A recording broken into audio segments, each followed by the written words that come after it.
네. 안녕하세요. 네. 반갑습니다. 예. 저랑 앞으로 이제 급식 관리, 단체 급식에 관해서 제가 강의를 할 거예요. 예. 그래서 오늘은 제가 더 간단하게 제가 오리엔테이션 하고 어떻게 단체 급식 수업하겠다라는 거 설명을 드리고 수업 나가도록 시작하겠습니다. 네. 단체 급식 하시면은 여러분들 좀 만만하죠? 예.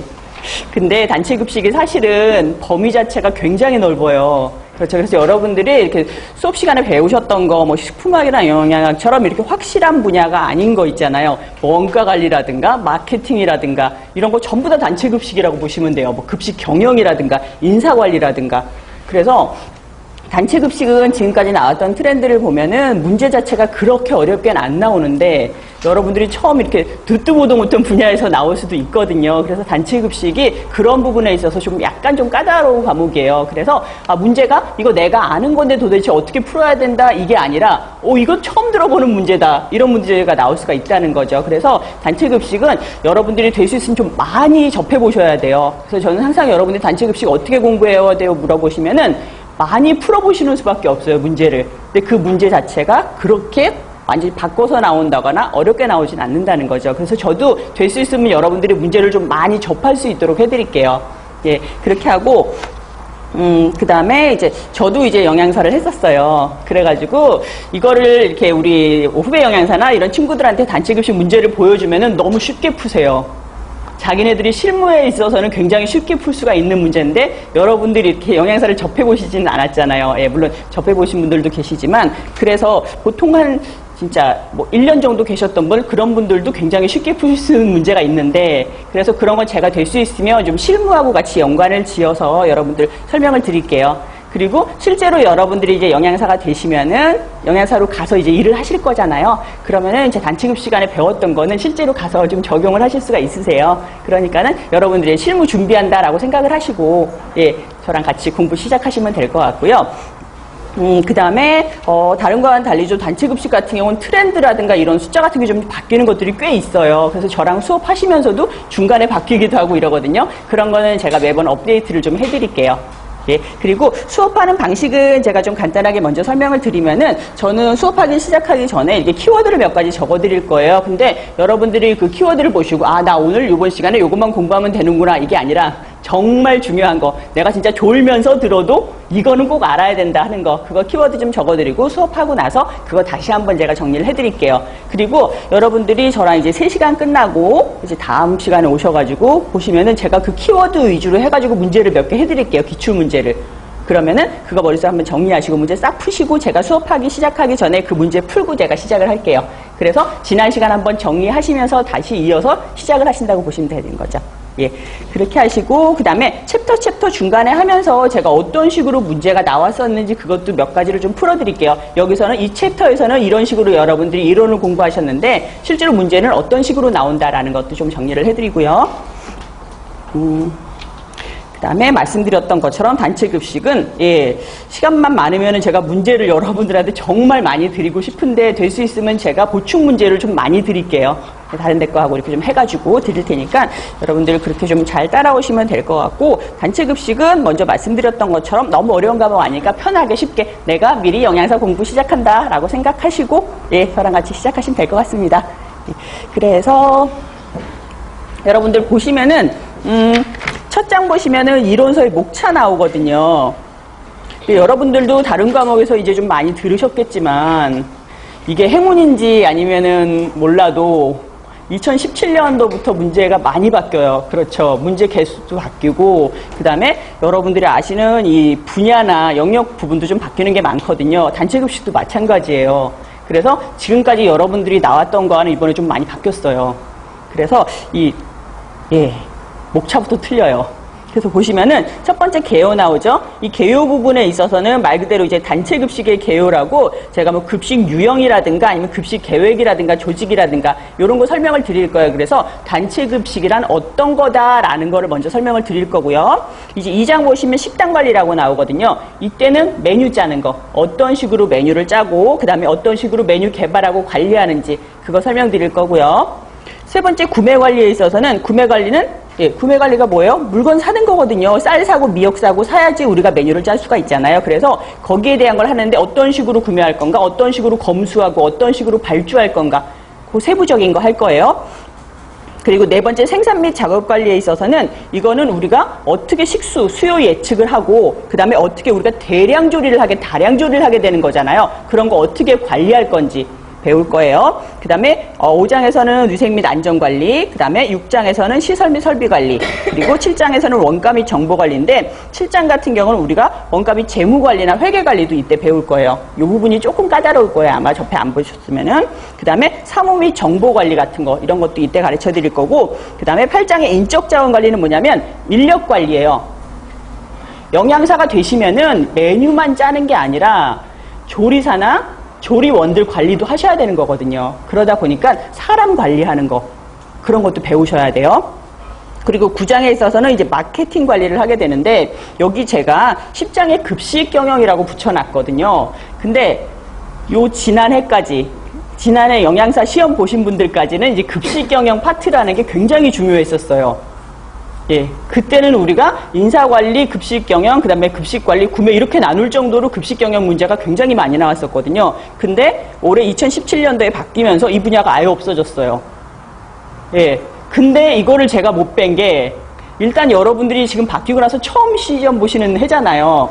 근데 이거를 완전히 싹 빼버렸다가 여기서 진짜 한두 문제라도 나오면 예, 어떻게 될지 몰라서 제가 이 파트는 10장으로 남겨놓긴 했는데, 그래서 제가 요거는 정말 중요한 부분만 뽑아가지고 한두 시간 정도로 정리를 해드릴게요. 그리고 여러분들이 지금 2017년 개정판이나 이런 거를 다른 책들을 사보신다고 해도 급식 경영은 다 있어요. 근데 이게 나라에서 이렇게 한 그 분야에는 없다는 거죠. 그래서 저도 이게 좀 애매하긴 해서 넣어놨으니까 일단은 제가 요거는 엑기스만 다시 한번 설명을 드리는 걸로 그렇게 할게요. 그래서 이제 분야가 많다 보니까 제가 빨리 나갈게요. 예, 그래서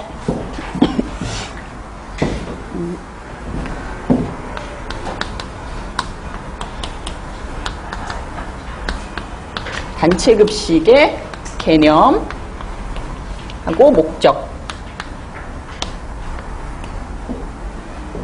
그 다음에 단체급식의 문제점, 점과 개선 방향.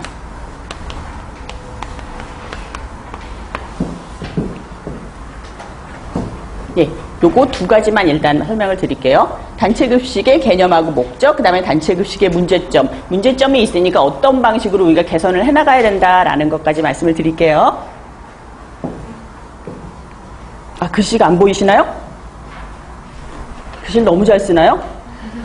아, 제가 다음부터는 이거 지금 하는 종이를 해가지고 좀 빨리 썼거든요. 시작 전에 제가 써놓고 깨끗하게 써놓고 가겠습니다. 네. 그래서 1장 급식관리 개요 보시면요. 첫 번째 급식산업의 정의와 분류라는 말이 나와요. 예, 급식산업이라는 거는 정의 보시면은 급식산업이 보통 우리가 뭐 IT산업 이렇게 부르고 하잖아요. 식음료 사업이라고 부르는데 급식산업 같은 경우는 어디에 속하냐면 우리가 환대산업이라는 데 들어가요.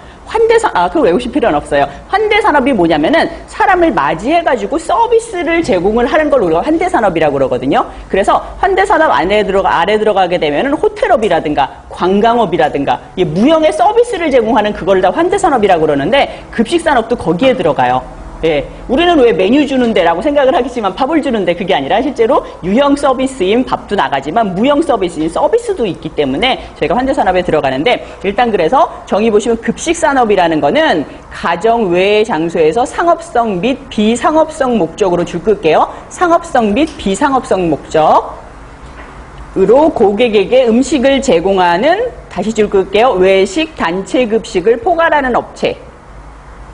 급식산업이 무엇이다 라고 하면은 정의를 이렇게 하실 수가 있어야 되는데, 이거는 우리가 밑에 급식산업의 분류라는 말 나오잖아요. 요거는 별표 하나만 할게요, 제가. 급식산업을 분류를 하는데, 우리가 예전에 급식산업을 분류할 때는, 그러니까 1989년 정도인데, 그 전에는 우리가 위에서 뭐 나왔어요? 상업성, 비상업성이란 말 나왔었죠. 예. 상업성이라는 건 뭐냐면은 그 사업을 내가 영위함으로 인해 가지고 돈을 벌겠다는 거고, 비상업성이라는 거는 내가 이걸로 돈을 벌지 않겠다는 거예요. 예를 들자면 뭐 봉사단체라든가 뭐 교회라든가 학교라든가 이런 데는 비상업성 단체인 거고, 내가 무슨 음식점을 한다거나 아니면 무슨 사업을 한다거나 이거면 상업적인 거예요. 그래서 급식 자체가 상업적인 급식하고 이제 비상업적인 급식으로 나뉘었었어요. 예전에 우리나라에서 급식 산업을 분류해라 라고 하면은. 근데 그때는 상업적인 급식에 일반적인 외식이라든가 음식점이라든가 이런 게 들어가고, 비상업적인 급식에 뭐가 들어갔었냐면은 단체 급식이 들어갔었어요. 상업 단체 급식 같은 경우는 이거를 이용해서 돈을 벌지는 않았다는 거죠. 예를 들자면 A 공장이 있어요. 뭐 그러면은 이 공장에서는 이 근로자들을 위해서 급식을 제공을 하는 데지 근로자들한테 밥을 팔아가지고 돈을 벌진 않았다는 뜻이에요. 이해되시죠? 그래서 비상업적인 급식이라고 그냥 불렀었는데, 이제 98년 정도, 89년 정도에 뭐가 나타났냐면 위탁급식이라는 게 생겨났어요. 우리나라는 위탁급식이 지금 직영급식보다 훨씬 많아요. 특히나 이제 위탁급식은 대기업체들이 하나씩 다 가지고 있기 때문에 위탁급식이 굉장히 많아지는 추세거든요. 그러다 보니까, 근데 위탁급식은 뭐예요? 두 가지를 다 갖고 있어요. 분명히 단체급식을 하고 있는데 돈을 벌어요. 그래서 이 중간에 겹치는 부분이 생겨나면서 더 이상 이렇게 분류하지는 않는다는 거죠. 그래서 현재는 어떻게 분류를 하냐면은 외식업하고 단체급식으로 분류를 해요. 그래서 두 가지 볼게요. 외식업, 단체급식인데, 외식업이라는 거는 이제 일반인들을 대상으로 상업적인 목적 줄 끌게요. 그래서 상업적인 목적으로, 돈 벌려는 목적으로 음식을 제공하는 업체들로 구성된 산업인데, 일반 음식점이나 휴게 음식점이나 출장 외식업이나 호텔 및 숙박시설, 여러분들이 밖에서 볼 수 있는 음식점들 이런 거 전부 다 외식업에 들어가게 되는 거죠. 그 다음에 단체급식은 직영 및 위탁의 형태로 조직에 줄 끌게요. 특정 구성원. 특정 구성원이라는 거는 그 단체급식 식당에 있는 그 건물에 속한 사람들, 그 울타리에 속한 사람들을 우리가 특정 구성원이라고 불러요. 예를 들자면 저기 뭐 유한대가 있다. 그러면 유한대 식당이 있다. 그러면 누가 이용한다? 유한대 학생들이 이용한다. 그거는 특정 구성원들만 사용한다. 아니면 삼성전자 식당이 있어요. 삼성전자 식당은 삼성전자 직원들이 이용하고 있잖아요. 예, 그게 특정 구성원들이에요. 그래서 그 구성원들이, 그 다음에 두 번째 특징은 뭐다? 지속적에 줄 끌게요. 오늘 하루만 먹고 마는 게 아니라 거기서 계속 식사를 하신다는 뜻이에요. 그렇죠? 그래서 반드시 두 가지를 갖춰야 되는 것이 단체급식인데, 특정 구성원들이 지속성을 갖고 식사를 해야 된다라는 거죠. 그래서 여기에 해당하는 것은 교육기관이나, 그렇죠? 초등학교, 중등학교 이런데, 그 다음에 산업체, 의료기관, 사회복지시설, 군대급식 이런 것들이 전부 다 단체급식에 들어간다라고 보시면 돼요. 그래서 요거는 여러분들이 지금 다 아시는 건데, 예, 제가 정리 한 번만 해드릴게요. 저희가 분류 오늘 처음 했으니까 저랑은 여러분들이 앞으로 외식업 공부할 게 아니고 단체급식 공부하실 거거든요. 그래서 여러분들이 머릿속에 있는 외식과 단체급식을 제가 한 번만 정리를 해드릴게요.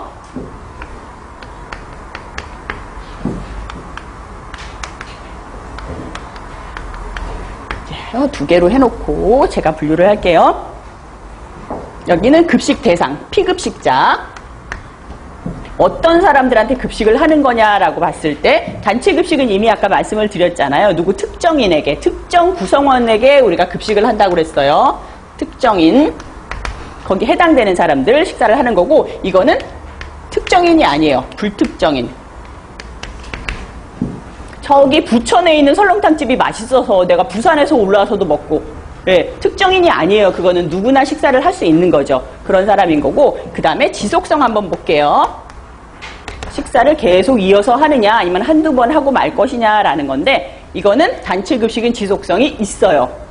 하지만 외식은 지속성이 없어요. 제가 이거를 단체급식을 하면서 저한테 이렇게 질문 들어오는 것 중에서 좀 특수한 케이스들이 많은 게, 설렁탕집이 너무 맛있어서 나는 어제도 가고 오늘도 가고 내일도 갈 거예요. 지속성이 있잖아요. 이러시면 안 돼요. 예, 단체급식은 제가 마지막에 한번 정리해드리겠지만, 문제 푸실 때 깊이 파고 들어가면은 다 맞아요. 1번, 2번, 3번, 4번, 5번. 정말 가벼운 마음으로 푸셔야 돼요. 누가 생각해도 이건 답이겠다라는 걸 하셔야 되는 거죠. 그래서 이거는 지속성이, 물론 너무 맛있어가지고 365일 먹을 수도 있지만 외식은 지속성이 없다고 봐요. 그리고 메뉴는 제가 식단 관리 시간에 할 거지만은, 그래도 여러분들한테 기본적으로 두 가지만 알려드릴게요. 고정 메뉴가 있고 메뉴가 변동 메뉴가 있어요. 변동 메뉴. 고정 메뉴는 계속 안 바뀌는 메뉴고 변동 메뉴는 매번 바뀌어요. 단체 급식은 어떤 메뉴겠어요?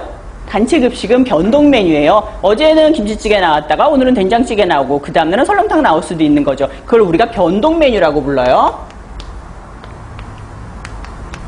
하지만 외식업 같은 경우는 고정 메뉴죠. 설렁탕집 맨날 가면 설렁탕 있고 그 다음에 뭐 매운 설렁탕 있고 있잖아요. 그걸 우리가 고정 메뉴라고 불러요.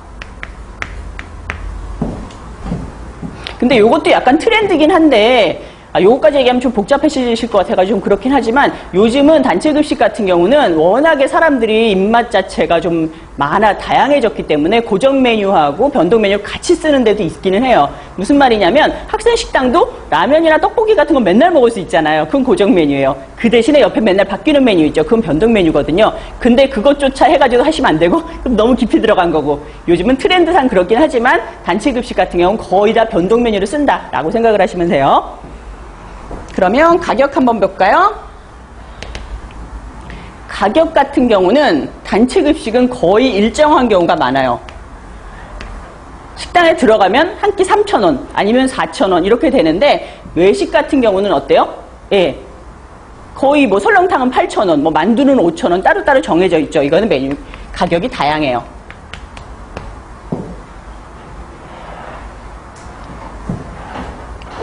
안 보이실 것 같아서 요 위로 당겼을게요. 그럼 수요 한번 볼게요. 수요는 뭐냐면 얼마나 먹을 것인가 그날. 수요는 일정하다 일정하지 않다로 보시면 돼요. 이 중에서 좀 일정한 게 뭘까요? 단체 급식이에요. 단체 급식은 식수가 크게 변하지를 않아요. 오늘 만약에 저쪽에 산골짜기에 있는 공장에 500명이 근무를 해요. 그럼 500명에서 만약에 이렇게 뭐 조퇴하는 사람, 오늘 안 오신 분 빼고는 거의 비슷하게 식사를 하시잖아요. 근데 외식 같은 경우는 거의 일정하지가 않죠. 오늘 많이 오실 수도 있는 거고 오늘 갑자기 비가 쏟아져가지고 식수가 굉장히 높아질 수도 있는 거고 그래서 일정하고 일정하지 않다라고 보시면 되는데 요것도 요즘 와서 조금 트렌드가 달라진 게 단체 급식도 저기 여의도 쪽에 이렇게 좀 약간 돈 많으신 분들 그분들은 오늘 메뉴가 좀 다 와서 드시고 그래서 수요 예측이라는 게 굉장히 중요해졌거든요. 내가 만약에 저기 외따로 떨어진 내가 식사를 하려면은 차 타고 1시간 돼야 되는 공장에서 근무를 해요. 그럼 거의 다 드시겠죠, 거기서. 근데 그게 아니라 진짜 발만 나서면 바로 음식점들 있는 데서는 수요 예측하는 게 너무 중요해요. 나는 300인분을 준비했는데 오늘 밖에서 막 비 쏟아지고 이래가지고 사람들이 다 밥 먹으러 들어가지고 500명이 먹을 수도 있는 거거든요. 그런 식으로 수요 예측이 많이 중요해졌기 때문에 그건 제가 나중에 생산관리 시간에 해드릴게요. 그 다음에 뭐 서비스 같은 경우도 더 쓸 수 있긴 한데 서비스는 요즘 둘 다 좋기 때문에 안 쓸게요. 근데 둘 중에서 굳이 하라 그러면 외식 쪽이 약간 서비스가 우위에 있다고 보시면 되죠. 근데 요즘은 단체 급식에 와서도 서비스를 많이 요구하세요. 그러다 보니까 그게 점점 경계 자체가 좀 모호해지고 있기는 해요.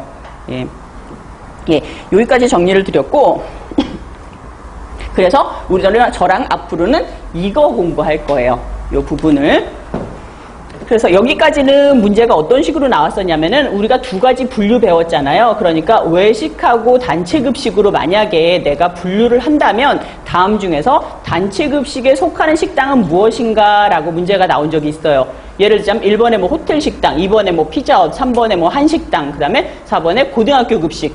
이러면은 고등학교 급식이 단체 급식인 거죠. 그 다음에 반드시 두 가지 중요한 거 있다고 그랬어요. 뭐 영양적으로나 아니면 뭐 전체적으로 볼 때 단체 급식이 가지는 가장 중요한 특징이 무엇인가 라고 했을 때는 특정인이 식사한다, 지속적으로 식사한다 두 가지가 반드시 들어가 있는 거 골라주셔야 돼요. 그 다음에 이게 사실상 예전부터 좀 지속되어 오긴 했는데 처음에 뭐라고 그랬어요? 우리가 외식업하고 단체 급식으로 나누는 게 일반적이에요, 지금은. 근데 만약에 내가 지금 와서 단체 급식하고 외식업으로 구분하지 않고 우리나라 급식을 상업적인 급식, 비상업적인 급식으로 구분을 한다면 상업적인 급식에 해당하는 것은 무엇인가? 라고 물어볼 수도 있거든요. 그럴 때는 내가 이거를 해서 돈을 버느냐. 예를 들자면 바깥에 있는 뭐 짜장면집 뭐 이런 거 같은 경우는 상업적인 급식으로 보면 되고 뭐 교회 급식이라든가 아니면 절에서 나눠주는 거 이런 건 비상업적인 급식이라고 보면 되는 거죠. 하지만 거의 트렌드는 지금은 외식하고 단체 급식으로 나눠요.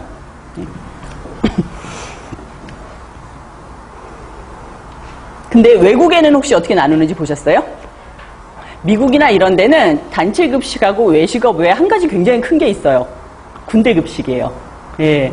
우리나라도 군대 급식이 굉장히 크거든요. 거의 1조 정도 돼요. 지금 보면은 이 외식하고 단체 급식 시장이 어느 정도냐면 지금 6조가 조금 넘거든요. 근데 군대 급식 하나만 놓고도 1조니까 굉장히 큰 거잖아요. 근데 우리나라는 군대 급식을 군인들이 하시잖아요. 예. 그래서 따로 급식 시장에 들어가진 않아요.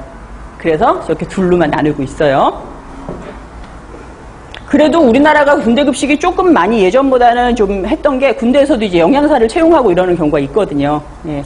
그래서 좀 많이 바뀌어지긴 했죠.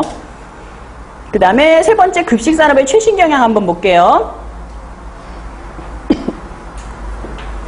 이거는 뭐냐면은 미리 문제를 알려드리면은 다음 중에서 급식 산업의 최신 경향이 아닌 것은 골라라, 아니면 급식 산업의 최신 경향을 골라라 라는 문제가 지금 꽤 많이 나오고 있거든요. 그래서 여러분들이 급식 시장이 요즘은 어떤 트렌드이다 라는 거를 좀 머릿속에 넣어두시는 게 좋을 것 같아서 몇 가지를 적어봤는데, 첫 번째는 이제 위탁급식이 점점 늘어나고 있어요. 계속.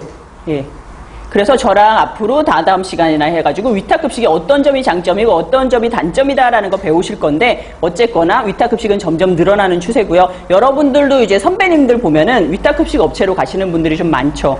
예, 그래서 위탁급식이 늘어나고 있고, 그 다음에 프랜차이징이라는 건 뭐냐면 이제 브랜드가 들어오기 시작했어요. 여러분들 혹시 학교급식이나 이런 데서 보시면은 이름 있는 브랜드들 들어온 거, 뭐 커피라든가 뭐 스타벅스라든가 이런 게 들어와 있는 거 보신 적 있죠? 단체급식 업체에 그런 브랜드들이 들어와요. 뭐 아따리라든가 이렇게 말씀드려도 되죠? 예, 예, 그런 것들이 피자. 예. 그래서 저런데 일본이나 이런 미국 가잖아요. 그러면 단체급식이 걔네는 외식업하고 개념이 거의 없어요. 그래서 예, 식당에 피자헛 들어와 있어요. 예, 예, 피자 들어와 있고, 그 다음에 스타벅스 당연히 들어와 있고, 예, 자바 커피 이런 거 들어와 있고, 그런 식으로 우리나라도 이제 브랜드가 들어오기 시작했어요. 그 다음에 사업이 다각화됐고, 그 다음에 케이터링 서비스 같은 것도 하기 시작했어요. 이건 뭐냐면 배달해 주는 거예요. 예, 통으로 옮겨가지고 해주는 거. 그 다음에 프리미엄 급식이라는 거. 프리미엄 급식은 예전에는 단체 급식이라는 건 정말 그냥 한 끼 때우는 식사였었거든요. 그래서 뭐 3,000원, 2,500원, 학교 급식 같은 경우는 1,500원짜리도 있고 그렇잖아요. 근데 요즘에 와가지고는 급식 자체가 거의 외식에 비견될 정도로 5,000원, 8,000원 이런 급식들도 생겨났거든요. 그걸 프리미엄 급식이라고 불러요. 그 다음에 이제 친환경. 이거는 마찬가지죠. 그냥 트렌드 따라가는 거예요. 그래서 IT하고 웰빙이 접목을 해가지고 요즘은 특히나 위탁급식 업체가 이런 식으로 많이 하시는데 메뉴 같은 걸 이제 스마트폰으로 보잖아요. 네, 어플 다운받아가지고 오늘 우리 식당, 예전에는 전화해가지고 영양사님 오늘 메뉴가 뭐예요? 물어보고 음식 올라오는 거 봐가지고 냄새 보고 오늘은 카레구나 라는 거 알고 이렇게 하셨는데, 요즘 어플로 다운받아서 그걸로 보시고 거기다가 의견도 쓰고 오늘 메뉴 별로였다. 거기서 이제 투표도 하시는 거예요. 오늘 메뉴 어느 정도였나요? 그럼 내가 거기다 하면은 이렇게 적용이 되고. 그래서 수요 예측이 더 힘들어졌어요. 예전에는 식당까지 내려와가지고 메뉴를 보고 오늘 메뉴 별로네 하지만 그냥 먹자라고 했는데, 요즘은 위층에서 보시고 오늘 메뉴 별로네 딴 데 가자 이렇게 되는 거니까 수요 예측이 힘들어지는 거예요. 그죠? 영양사들하고 머리가 터지는 거죠. 네. 그래서 그렇게 됐고, 그 다음에 가정 식사 대체품이라는 거, HMR이라는 거 들어보셨죠? 홈밀 리플레이스먼트라고. 이거는 여러분들 백화점 같은 데 가서 보시면은 예전에는 뭐 스파게티 같은 걸 산다 이럴 때 스파게티 재료 같은 거 팔았잖아요. 근데 요즘은 스파게티를 만들어서 팔잖아요. 된장찌개를 아예 1인분을 담아서 팔잖아요. 가서 내가 렌즈에 가서 데워 먹으면 되게, 그게 가정식사 대체품이거든요. 그래서 HMR 이런 것들이 단체급식에서도 많이 들어와 있어요. 그래서 실제로 보면은 여러분들도 이제 뭐 공부 같은 걸 앞으로 영양사가 되시면 더 하게 되실 거예요. 지금보다. 이제 스스로 막 공부를 하시게 될 텐데, 우리나라보다 이제 급식 자체가 조금 앞서 있는 게 뭐 문화상이나 뭐 이런 걸로 뭐 퀄리티나 이런 게 높다라는 뜻이 아니라, 일찍 시작한 데가 미국이 정말 일찍 시작했고, 그 다음에 이제 일본이 시작을 했잖아요. 근데 실제로 보면은 그 트렌드를 우리나라도 거의 따라가더라고요. 그래서 거기를 보면은 좀 우리 미래나 이런 거를 조금 볼 수 있기 때문에 그런 공부들을 많이 하시더라고요. 근데 보면은 미국이나 이런 데 가정식사 대체품이라든가 이런 거는 굉장히 지금 많이 활용을 하거든요. 그래서 우리나라도 그런 식으로 앞으로 좀 많이 될 것 같다는 거예요. 그래서 지금까지 문제 나왔던 거 보시면은 이제 최신 경향을 보라고 할 때 너무 전문적으로 나오진 않았어요. 여러분들이 그냥 문제를 풀 때 정말 잘 읽으면 이해할 만한 거. 예를 들자면은 단체 급식이 갑자기 너무 많이 늘어나서 위생 따위는 중요하지 않게 되었다. 예. 그 틀린 답이잖아요. 그런 식으로 문제가 나왔었어요. 그리고 실제로 우리나라 급식이 단체 급식하고 외식으로 나눠져 있는데 이거 경계가 점차 모호해졌잖아요. 근데 경계가 너무 뚜렷해졌다. 뭐 이렇게 이게 답이었었어요. 경계 모호해진 건 제가 아까 설명드렸잖아요. 외식업이나 단체 급식이나 이제 서로 간에 이익을 추구하면서 서로 경쟁 상태가 됐는데 뭐 경계가 점차 뚜렷해졌다 이렇게 나오면 틀리는 거죠. 그 다음에 이제 단체 급식의 정의와 목적 한번 볼게요. 정의는 제가 아까 처음에 잠깐 설명을 드렸어요. 두 개 분류를 하면서 뭐 특정인이 지속성을 갖고 식사를 한다라는 거 두 가지 꼭 들어가야 돼요. 보시면은 기숙사, 학교, 병원, 산업체 등에서 특정한 사람들, 이것이 읽을게요. 특정한 사람들을 대상으로 지속적으로 음식을 공급한다. 이것이 단체 급식의 정의고, 그 대신에 식품위생법에 보시면은 제2조 제12호를 보시게 되면은 집단급식소에 동그라미 할게요. 집단급식소 설치 신고를 하는 데가 있잖아요. 그죠? 집단급식소의 정의가 나와 있는데 이거는 뭐냐면 줄 끌게요. 영리를 목적으로 하지 아니하면서 그 다음에 특정 다수인에게 계속하여 음식물을 제공한다. 이거는 지금 특정인하고 지속성은 있는데 한 가지가 더 들어가 있어요. 영리를 목적으로 하지 아니한다라는 게 아직 들어가 있거든요. 그래서 이게 참 애매한 게 집단급식소 설치 신고증을 분명 위탁급식업체에도 하는데 아직까지 식품위생법은 이렇게 표기가 돼 있어요. 그래서 문제를 식품위생법에 나오는 집단급식소의 정의를 말하라라고 하면은 이 영리를 목적으로 하지 않는다는 말이 들어가야 돼요. 요거 그대로 들어가야 돼요. 하지만 그냥 단순히 단체급식의 정의를 얘기하라라고 할 때는 특정인하고 지속성만 들어가면 된다는 거죠. 그래서 보시면 음식물을 공급하는 다음 항목의 어느 하나에 해당하는 곳의 급식시설로서 대통령령으로 정하는 시설을 말한다라고 했고 기숙사, 학교, 병원, 사회복지사업 등등 이런 것들이 다 포함된다라고 보시면 되고요. 그 다음에 한 장 넘기셔가지고 이제 식품위생법 시행령 제22조를 보게 되면은 집단급식소는 1회 몇 명? 50명 이상에게 식사를 제공하는 급식소. 1회 50명에 동그라미 할게요. 집단급식소라는 거는 1회 50명. 그 다음에 식품위생법 시행령 제21조 8항에 보면 위탁급식 영업이라는 게 있어요. 위탁급식 영업도 근데 실제로 위탁급식 영업을 시작하고 나서 10몇 년 지난 다음에 생겼어요. 법적 조항에는. 그 전까지는 분명히 급식업체가 있었음에도 불구하고 법에는 없었다는 거죠. 이게 우리나라가 이게 좀 적용되는 게 그렇게 빠르진 않잖아요. 그래서 위탁급식 영업이라는 거는 집단급식소를 설치 운영하는 자와의 계약에 따라서 그 집단급식소에서 음식류를 조리하여 제공하는 영업이다. 이렇게 나와 있고요. 그래서 여기서는 문제가 어떤 식으로 나왔었냐면 다음 중에서 식품위생법에서 정하는 집단급식소의 정의는 무엇이냐라고 물어볼 수 있어요. 그 다음에 다음 중에서 집단급식소에 포함되지 않는 곳은 어디냐라고 했을 때는 뭐 외식업 택하시면 되는 거죠. 그 다음에 두 번째 목적이라고 나오는데 요건 별표 2개만 할게요. 단체급식의 목적, 도대체 단체급식을 왜 하느냐라고 물어보시면은 우리가 목적에 대해서 설명을 하셔야 되는데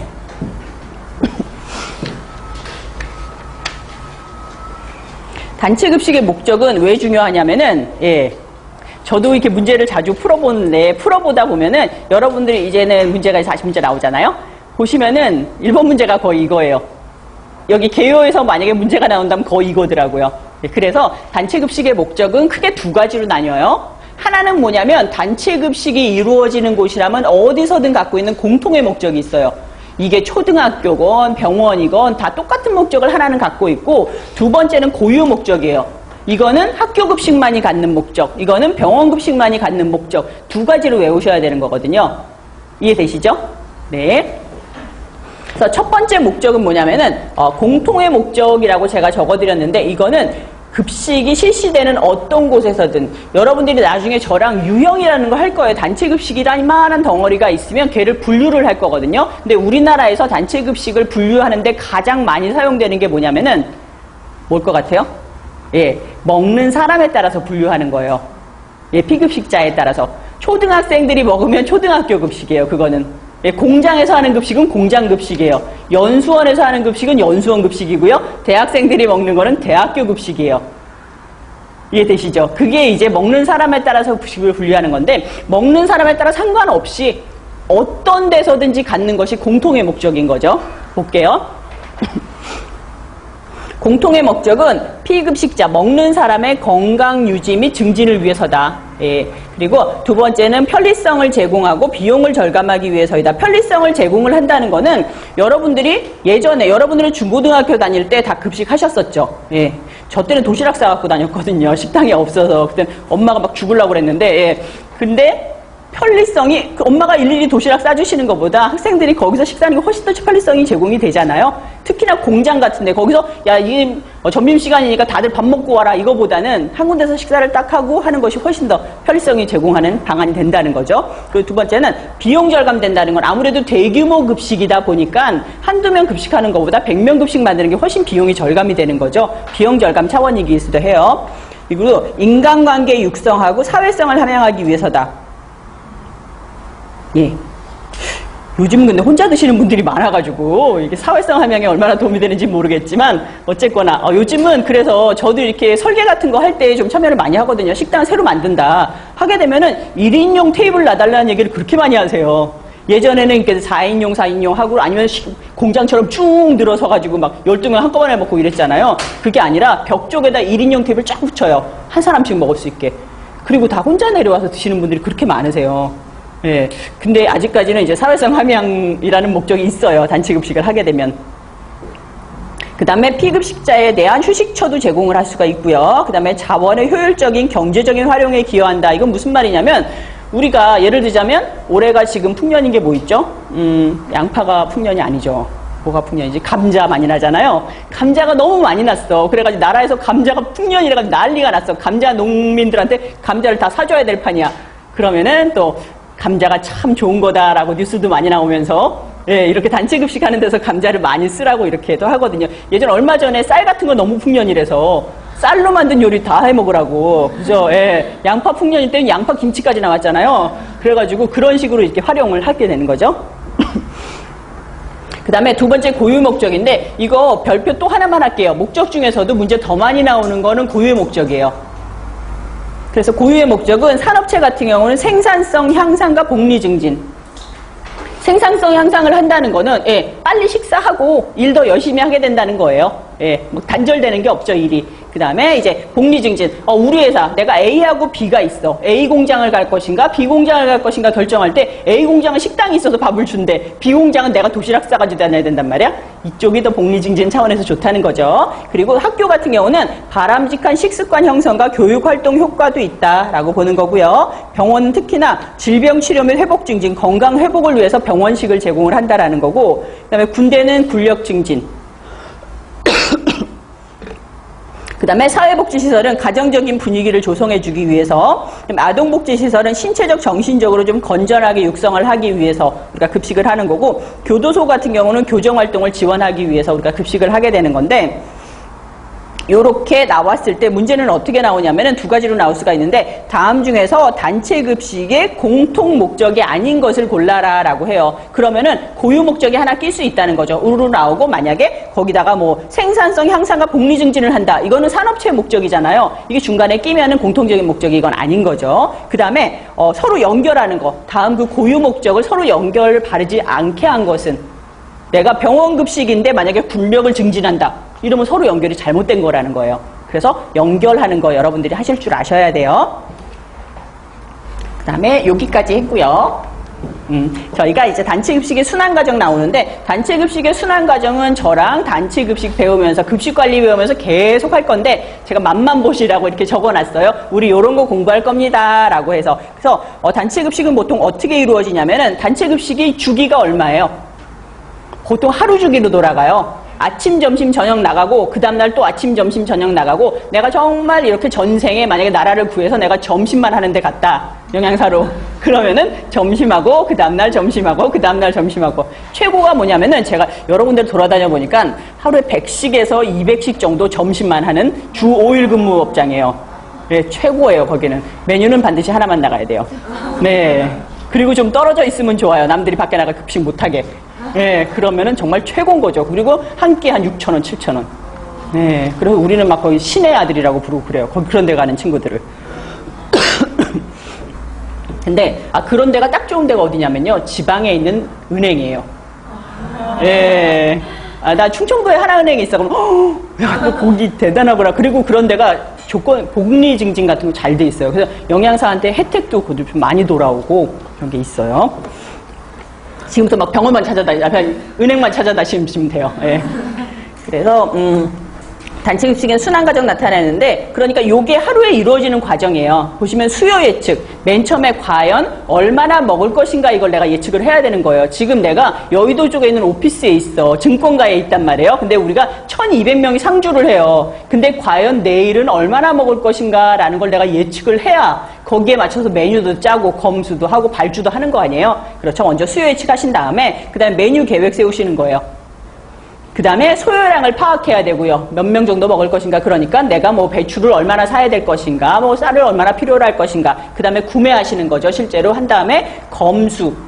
그 다음에 저장 잠깐 했다가 내가 조리를 하고 그 다음에 베이식 서비스하는 단계인 거죠. 실제로 급식이 나가고 그러고 나면은 뭐 잔반 처리 이런 건 너무 단순한 거니까 그것도 여기 다 들어가고 그 다음에 회계가 뭐냐면은 하루에 얼마나 급식이 판매가 되었고 어느 정도 인건비가 소요되었고 실제로 잔반량이 얼마나 발생을 했고라는 걸 다 회계 처리를 하시는 거예요. 그러고 나서 피드백을 하시는 거죠. 내가 오늘 900명을 준비했는데 실제로 먹은 걸 50명이 먹었다.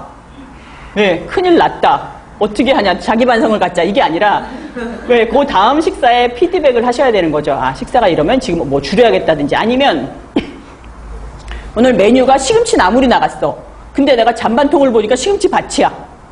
네, 내가 이만큼 사람들한테 줘서는 안 되는 거였는데, 예전에 아는 어떤 선배가 이제 삼치구이를 했는데, 이게 급식 단가가 너무 높았어요, 삼치가. 그래가지고, 삼치를 한 마리를 준 거야. 삼치구이를 하나 사게 되면 이만하잖아요, 삼치가. 그래, 하나 사게 되면 보통 한 5명이 먹을 수 있어요. 근데 이 언니는 돈이 많이 남았으니까 한 마리씩 주고 싶었던 거지. 근데 삼치구이의 또 나쁜 점은 뭐냐면 삼치가 되게 징그럽게 생겼잖아요. 그래서 얘는 구워도 그냥 그 머리가 그냥 여전히 징그럽게 남아있어. 그래가지고 한 마리 보면 도저히 먹을 수가 없는 거야. 얘가 내 꿈에 나타나겠거니 싶어가지고. 그리고 식판이 이만하잖아요. 삼치가 끝에서부터 끝까지야. 반찬을 담아도. 아주 김치, 다은, 참치 뭐 이렇게 되는 거야, 삼치가. 그래가지고 잔반통에 삼치 받친 거예요, 진짜. 그물로 건져놓은 것 마냥 삼치가 가득가득 차 있었다는. 예. 그래서 이거는 피드백을 하셔야 되는 거예요. 어떤 식으로 할 건지.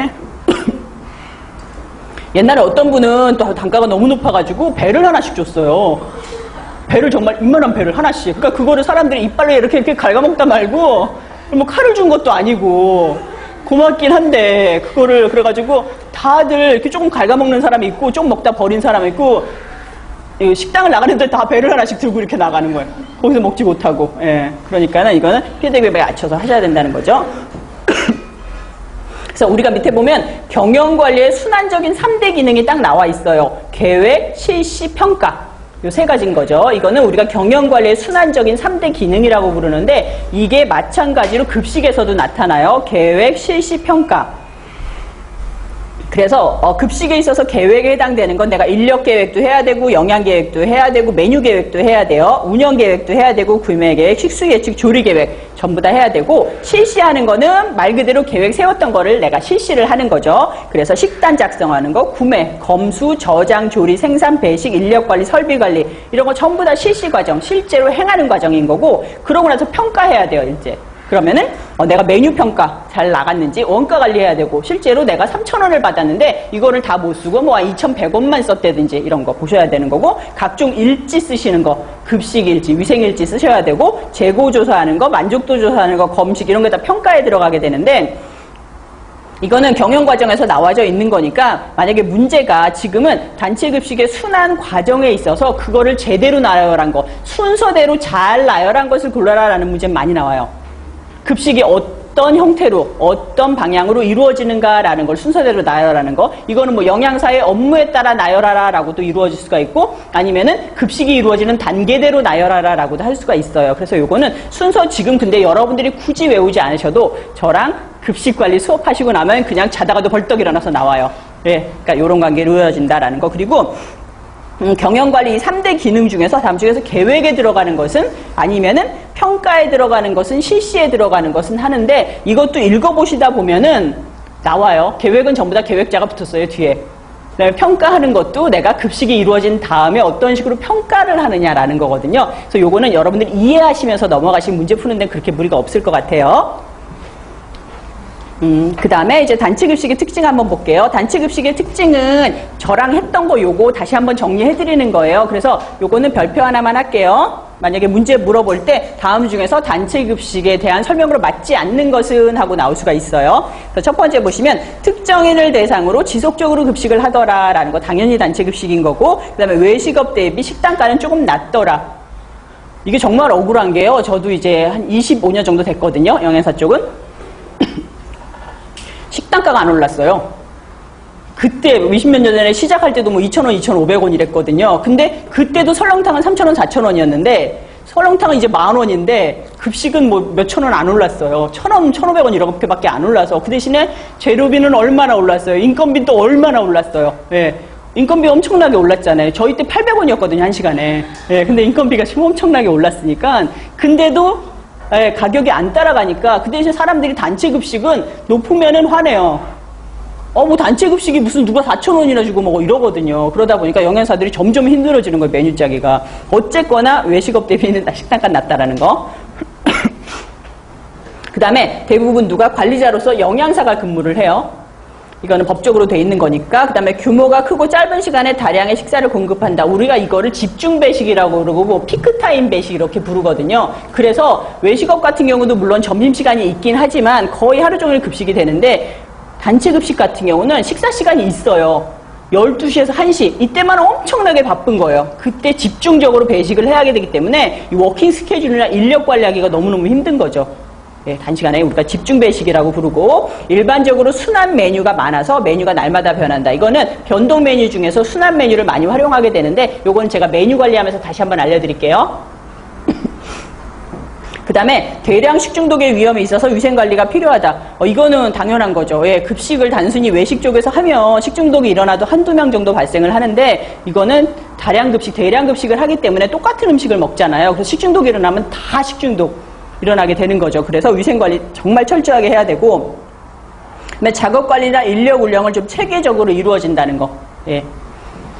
외식 같은 데 가면 감자 뭐 들어왔으니까 우리 모여서 감자 깝시다 이러잖아요. 이게 아니라 워킹 스케줄에 맞춰서 누구는 이 작업을 하고 누구는 이 작업을 해야 된다는 것이 체계적으로 이루어져야 된다는 거예요. 왜냐하면 한두 명 식사할 게 아니라 많은데 몇천 명씩 식사를 해야 되기 때문에 이게 체계적으로 이루어지지 않으면 급식을 그 시간에 못 맞춰요. 그래서 체계적으로 이루어진다는 거고, 그 다음에 단체 급식의 문제점 및 개선 방안 할게요. 이 부분이에요. 그래서 단체 급식 저희 일반적으로 지금 하고 있는데 단체 급식도 문제점이 생길 수밖에 없어요. 예, 그래서 문제점을 크게 4가지로 나눠놨는데요. 첫 번째는 영양적인 면에서 문제점이 생길 수가 있어요. 이거는 영양가 산출이 잘못됐을 경우에요. 예. 요것도 별표 하나만 할게요, 문제점. 죄송합니다. 제가 또 여름이라서 감기가 걸렸네요. 예. 그래서 영양가 산출. 여기서 주의하실 거는 단체 급식이기 때문에 영양 소요량이 불규칙하다든지 어떤 사람들은 영양 소요량을 못 맞춘다든지 이게 아니라 영양 소요량이 만약에 산출이 잘못됐거나 할 경우에는 실제로 필요 영양량이 개인의 체격과 체질에 따라서 달라서 조금 달라질 수도 있다는 거고, 그 다음에 다량 조리 기술이 부족할 경우 들어갈 수 있는 메뉴가 다르잖아요. 그래서 이런 뭐 맛의 저하나 이런 것 때문에 사람들이 섭취를 안 할 수도 있다는 거예요. 그렇죠. 단체 급식에서 못 나가는 메뉴들이 있잖아요. 특히나 라면 같은 경우는 단체 급식에서 나가기가 너무너무 힘들어요. 그래서 아는 친구가 S라면에 다니는데 거기 영양사거든요. 근데 거기는 수요일마다 라면을 무조건 먹어야 돼요. 자기네 라면을. 예, 거기가 단가가 이제 4,000원인데 그날은 2,500원밖에 안 줘요. 라면 먹으라고. 그 대신에 자기네 라면은 마음대로 갖다 쓰라는 거죠. S라면. 그래가지고 라면을 해야 되는데 그때 제일 스트레스를 받는 거예요. 이 친구는. 라면이 어떤 짓을 해도 막 100명, 200명 끓이다 보면 맛있어질 수가 없잖아요. 그래서 이 벌크라면이라는 걸 쓰거든요. 걔 나눠져 있어요. 여기 한 박스 이렇게 라면만 들었어요. 면만. 여기 바글바글하니라 좀 징그럽게 들어있고, 그 다음에 스프는 이렇게 이만해요. 스프 박스가. 그래서 이거 통틀어 다 넣으면 100인분인 거예요. 그래가지고 얘네 같은 경우는 면을 따로 삶아요. 삶고 이거는 통으로 옆에다 국처럼 끓이는 거예요. 그래가지고 이거 삶은 걸 갖다가 여기서 이렇게 살짝 건지듯이 해가지고 담아서 이렇게 내는 건데 아무리 해도 맛은 못 따라가요. 1인분 끓인 것보다. 보다 이게 영양사가 이거를 뭐 탄력 있게 한다고 이렇게 잡아당길 수도 없는 거고 그렇게밖에 못 나가지만, 예. 라면도 그래도 요즘은 좀 예전보다는 나가기는 해요. 그 다음에 이제 위생면 문제점 볼게요. 위생면 문제점은 대규모 급식이기 때문에 위에서도 잠깐 말씀을 드렸는데, 예, 대량 식중독이 생길 수 있기 때문에 이런 종업원들의 위생교육이라든가 시설 및 기기 위생 같은 거를 정말 철저하게 해야 된다는 거죠. 그 다음에 세 번째 비용면 같은 경우는 뭐냐면 대규모 급식소가 아까 잠깐 말씀드렸죠. 예산 책정에 여유가 없어요. 우리 단체 급식 가가지고 거하게 한번 먹읍시다 이게 아니잖아요. 예, 그냥 한 끼 빨리 먹고 와라 라는 거기 때문에 아직까지는 급식적인 여유도 없고, 그 다음에 특히나 장소 같은 경우도 그렇게 좋은 데도 안 주잖아요. 여러분들 어디 건물에 들어가가지고 식당요 그럼 지하 1층 가세요 이러잖아요. 예, 거의 지하 1층 거기가 싸기 때문에. 근데 요즘은 저쪽 여의도 가게 되면은 예, 스카이라운지 같은 데 많이 줘요. 왜냐하면 잘 먹으라고. 그 다음에 식사하는 동안에도 그게 약간 복리증진이 되는 거예요. 직원들한테 그런 의미로. 예, 식사 정말 잘 주는 거. 그거를 처음 시도한 데가 이제 구글이라는 회사잖아요. 예, 구글 식당 치면 환상이에요. 그래서 구글 이렇게 벤치마킹하는 우리나라 업체들도 꽤 있어요. 그래서 구글 같은 경우는 음식이 이제 다 공짜잖아요. 구글 이거 대신 이거 사원증을 걸고 있어야 되죠. 그리고 우리나라처럼 만들어 놓는 게 아니라 가서 주문하는 식인 거잖아요. 스테이크요 이러면 스테이크를 요리사가 막 이렇게 만들어서 주잖아요. 근데 사실 그것도 안 좋은 게 우리나라 같은 경우 식판 날라갈 걸 빨리 안 주냐고. 근데 걔네들은 이렇게 약간 예, 풍미 있게 그때그때 조리하고, 그리고 자판기 같은 게 다 있어요. 이렇게 건물마다. 뭐 콜라 자판기 공짜예요. 그냥 갖다 대면 먹을 수 있는 거고, 매점 같은데 매대가 쫙 늘어져 있는데 그것도 공짜고. 또 우리나라 분들 같은 경우는 가만히 가져가가지고 이렇게 다 담아오셨을 텐데 그냥 예, 자기 먹을 만큼만 딱 먹더라고요. 예, 그래서 구글, 우리나라도 구글이 있는데 한국 구글이 들어와 있긴 한데 거기는 한 끼 10,000원이더라고요. 그래서 예, 매번 뷔페로 먹긴 해야 한 15가지, 16가지. 근데 뭐 구글 본사에는 못 미치죠. 예, 우리나라도 살짝 좀 약간 구글 틱하게 하긴 했는데 구글 본사가 정말 좋고, 여기 약간 그거 한 게 우리나라 어디 YG 식당인가? 거기가 약간 비슷하게 구글 비슷하게 벤치마킹을 하신 것 같은데 그런 식으로. 근데 식당에 그래가지고 예상외로 내가 이거 다닌다라는 거를 식당에 대해서 프라이드를 느끼는 분들이 많대요. 아, 그리고 정말 비슷하게 가지고 네이버 같은 데도 식당이 정말 좋거든요. 근데 사람들이 그 식당 좋은 것만으로도 굉장히 프라이드를 느낀대요. 아, 우리 식당은 말이야 이러면서. 예. 그렇게 해야 되는데 모든 식당들이 지하 3층, 4층에 갖다 박아놓지 말고. 예. 지하 3층, 4층 제가 욕했다고 하지 마시고요. L식당이 그래요. 예, 거기 가면은 보통 지하 1, 2층은 주차장이거든요. 근데 주차장보다 더 밑에다 갖다 놨어요. 직원 식당을. 그래가지고 거기 가는 우리 영양사들이나 그런 친구들 한두 달 가 있으면 얼굴이 뭐가 얼마나 나는지 지하에서 이제 숨을 못 쉬어가지고 지하 4층쯤 가가지고 얼굴 항상 뭐가 나더라고. 그 대신에 허해져요.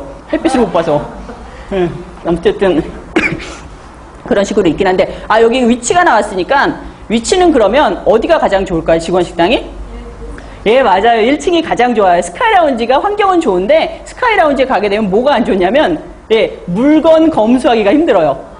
예, 물건을 갖고 올라가야 되잖아요. 옥상까지. 1층이 가장 효율적인데 1층은 비싼 공간이기 때문에 잘 안 쓰시죠. 그리고 실제로 스카이라운지 가면 그건 좋아요. 환기 같은 경우. 아까 말씀드렸죠. 오늘은 카레라이스라는 거 온 직원들이 다 하는 거. 그거 먹거든요. 예, 근데 1층이 가장 좋은 장소라고 얘기를 해요.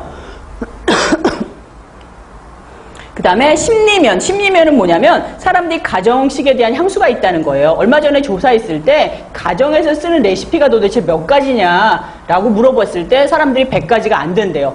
근데 여러분들이 이제 영양사로 가시잖아요. 그럼 보통 1200에서 1300개 레시피를 쓰세요. 그래도 가정식이 훨씬 맛있고 다양하다고 느낀다는 거예요.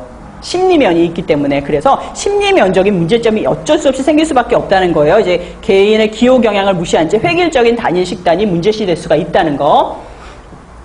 그래서 여기서 문제로 나왔던 건 뭐냐면 다음 중에서 단체급식이 갖는 문제점이 아닌 것은, 아니면 단체급식이 갖는 문제점은 무엇인가 라고 문제가 나오기도 했는데, 요거를 좀 카테고리별로 분류를 해서 다음 중에서 단체급식 시에 갖는 심리적인 문제점을 골라라 라고 하면 고르실 수가 있어야 되고, 영양적인 문제점을 골라라 라고 해도 고르실 수가 있어야 된다는 거죠. 이해되세요? 예, 그래서 요거는 카테고리별로 알아두시고요. 그 다음에 그러면 어떤 식으로 개선이 이루어지고 있느냐. 예, 문제점을 우리가 확실히 아니까 이제 개선 방향이 나와야 되잖아요. 그래서 단체급식에서는 어떤 식으로 노력을 하고 있냐면, 첫 번째는 기호도 충족 및 잔식 해소를 위해서 사람들이 좀 남기는 거 막기 위해서 지속적인 모임하고 만족도 조사를 하고 있어요.